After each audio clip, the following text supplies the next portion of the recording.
Hey everybody, this is Greg making stuff, and this is a little walkthrough of the aquaponics system that I built right here.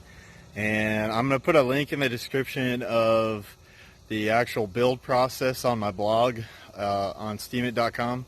So when you guys see this video, go check out that build blog, and then I'll have each post chronicled in there so you can get an idea of how I built this thing. So I'm going to do a quick video walkthrough, and so y'all enjoy. Okay y'all, this is going to be a short video on a little walkthrough of the aquaponics system that I have set up right now. So just kind of going to do a real quick walkthrough of it and talk about a few lessons learned that I have going on right now.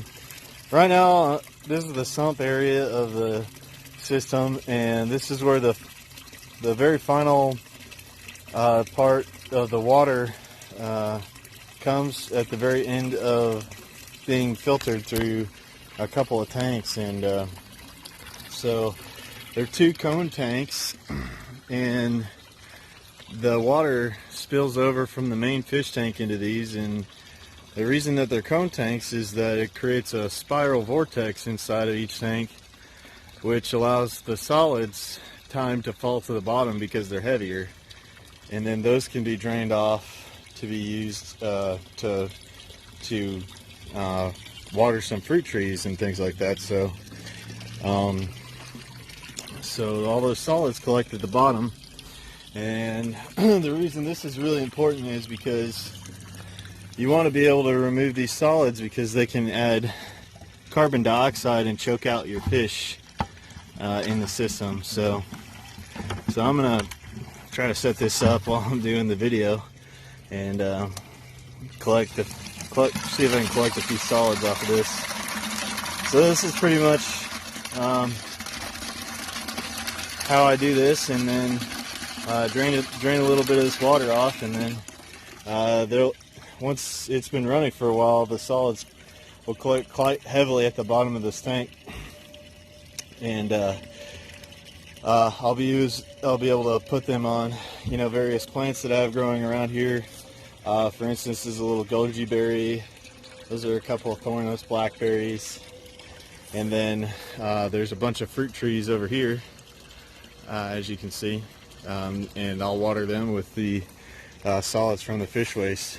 Right now I'm draining the water out of these tanks because I need to fix the frame right here. As you see, I just used some old scrap lumber and things to build this frame, and 55 gallons of water is quite heavy. And so I'm going to need to reinforce the frame some more and do a little bit of work on that. So I'm draining all the water out of them so that I can work on that right now. So that's one of the lessons learned, is that you're going to need a pretty beefy frame for these guys, and then make sure that you use the proper stain and sealant if you're going to use wood to protect it from water, which I didn't do, and you can see it's having issues right now. So I'm going to come back, I'm going to stain and polyurethane these, and then I'm going to beef up the reinforcement around the barrel so that they're going to sit in there better.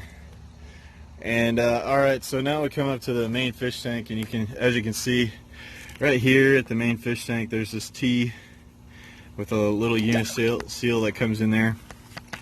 And what that T does is there's a pipe that goes all the way to the bottom of the tank, and there's a pipe up here which is bringing the water from that sump tank back up to the main fish tank.